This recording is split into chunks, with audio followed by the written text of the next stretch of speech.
Let's divide 158 by 2. Hey math adventurers, don't forget to smash that subscribe button and hit the notification bell for more awesome math fun on Let's Stud.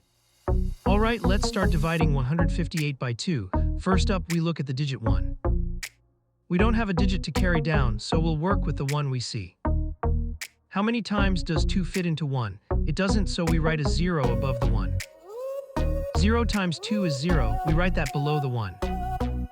Now we subtract. 1 minus 0 is 1, that's our remainder for this step. Great start, you're doing awesome. Now let's bring down the next digit, the 5, to join our remainder. Next step, we've got 15 to work with now. Look at that big number. We brought down the 5 to join the remainder 1, making 15. How many times does 2 fit into 15? Let's see, 7 times. 7 times 2 is 14. Write that 14 below our 15. Time to subtract. 15 minus 14 equals 1. You got this. Fantastic work, you're crushing it.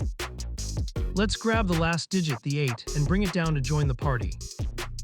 Last step, here we go, we have 18, almost there. We brought down the 8 to join the remainder 1, making 18. How many times does 2 go into 18? Think of your 2 times tables, it's 9. 9 times 2 equals 18. Let's write that right below the 18. Subtracting 18 from 18 gives us 0. We're all done with subtraction. Woohoo, you did it, no remainder left. We've divided all the digits. The answer is right above the house. So 158 divided by 2 is 79. We just tackled dividing 158 by 2 step by step. Remember, long division is like a puzzle, and you solved it like a superstar. Great job, mathletes. Keep practicing and you'll be division wizards in no time. See you in the next video on Let's Stud.